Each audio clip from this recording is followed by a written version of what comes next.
시간이 되었기 때문에 모두 발언 먼저 하겠습니다.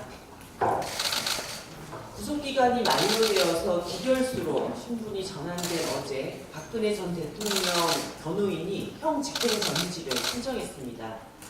아직 국정농단 판결도 나지 않았고 범죄의 대가도 치르지 않았습니다. 그런데 사면부터 하자는 주장이나 다름없습니다.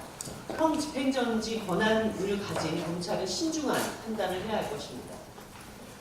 특히 어제 형 집행정지가 신청되자마자 자유한국당 황교안 대표는 정광석화처럼 박 전 대통령에 대한 석방을 요구하는 공동작전을 펼쳤습니다.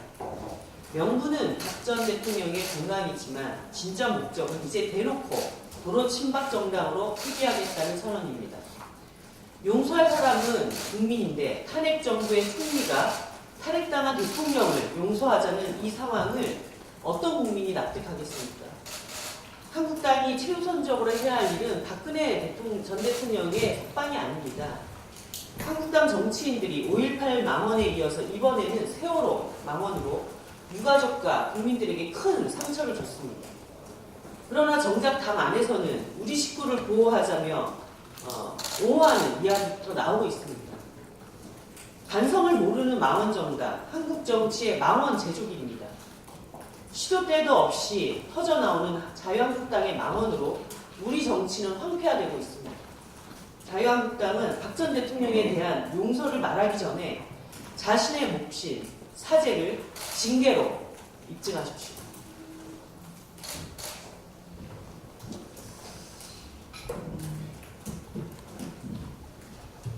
한편으로 비참한 심정으로 두 번, 세 번 강조해도 보장은 없기에 같은 경우를 말씀드립니다. 한국당이 박근혜 전 대통령의 석방을 요구하고 나섰습니다. 국민들이 박 전 대통령의 석방을 바라고 있다고도 덧붙였습니다. 그러나 우리 국민들의 훨씬 다수는 국정농단과 뇌물수수 직권남용의 본질을 저지른 박 전 대통령에 대해 그 지위 고하를 막론하고 엄정하게 법 집행이 돼야 한다고 판단하고 있습니다. 한국당의 박 전 대통령 석방 요구는 정치적 세무를 위해 만인에게 공정해야 할 법 집행을 편의적으로 적용해 달라는 것과 같습니다. 전혀 수긍할 수 없습니다.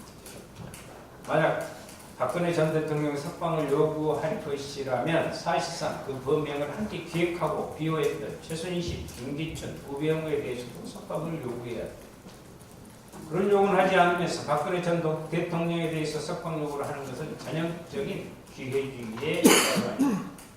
한편 박근혜 전 대통령 본인도 유형아 변호사를 통해 형 집행정지를 신청했습니다. 허리 디스크 등으로 몸에 칼로 베인 듯한 통증이 있으며 잠을 제대로 이루지 못한다는 것입니다. 신체적인 고통으로 인해 생명과 안전의 위협을 느낄 경우 형 집행정지를 신청할 수는 있습니다.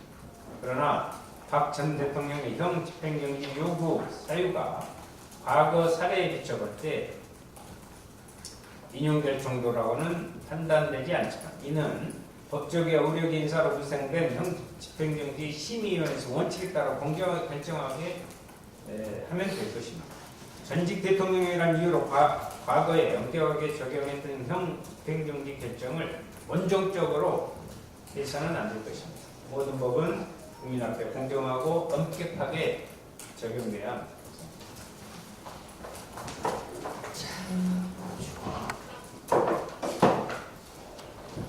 어제 안산시에서 관내 대학생에게 4단계에 걸쳐 등록금 자부담 50%를 지원하겠다는 방침을 발표했습니다. 등록금과 학자금의 허덕이던 학생과 부모들의 경제적 어려움을 획기적으로 개선할 수 있게 되는 일입니다. 진심으로 환영합니다. 그러나 아직 확정적으로 조례까지 제정이 안 되었다는 점에서 이러한 정책을 제대로 추진할 수 있게 안산시 의회와 경기도 등 차원에서의 적극적인 협력이 필요할 것입니다. 이러한 정책은 안산의 대학생뿐만이 아니라 전국의 대학생들에게도 확대되어야 합니다. 그러기 위해서는 대학생들이 고지서에서부터 반값 등록금을 고지받을 수 있도록 해야 합니다. 이는 정부가 결단해야 하는 일입니다. 이미 정의당은 2019년 예산안과 관련하여 나쁜 낭비성 예산을 감액하고 반값 등록금에 예산을 편성할 것을 요구했습니다. 과감하게 결단하면 충분히 가능한 일입니다. 그동안 높은 등록금에 허덕이던 청년들의 삶을 개선하기 위해 정치권이 나서야 합니다. 정의당이 청년들의 경제적 부담을 완화하기 위해 가장 앞서서 적극 나서겠습니다. 이상입니다. 네, 생태에너지본부장 이현정입니다. 어제 여수산단 화학산업체 대기오염물질 측정 기록 조작 사건과 관련해서 말씀드리겠습니다. 어제 환경부와 영산강 유역환경청은 대기오염 측정 대행업체 4곳과 사업장 235곳을 대기오염물질 측정 기록을 조작한 사실을 적발했다고 밝혔습니다. 사업장과 측정 대행업체가 주고받은 대화 내용은 매우 충격적입니다. 대행업체는 사업장이 보낸 날짜별 용도로 만들어주면 되는지 묻고 그대로 기록했습니다. 총 1만 4천 건 중 약 9천 건은 실제 측정 자체를 하지 않았고 약 4천 건은 실제 측정값을 3분의 1 수준으로 조작했습니다.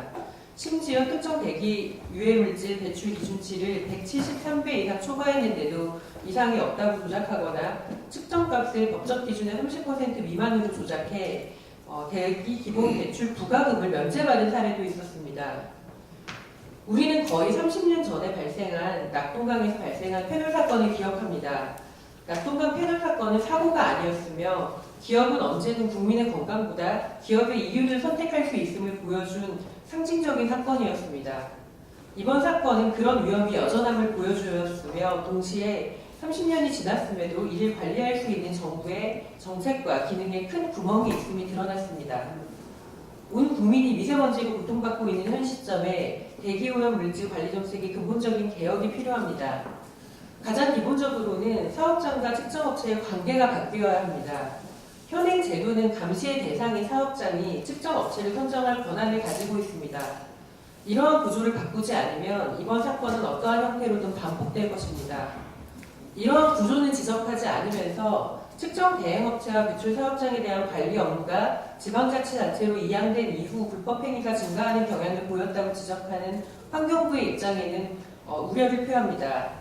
환경부는 이번 사태의 책임을 지방 분권으로 핑계댈 것이 아니라 국민의 기본적인 환경권을 보장해야 할 부처로서 대기오염 물질 관리 정책 전반을 점검하고 혁신할 대안을 제안해야 합니다. 이상입니다.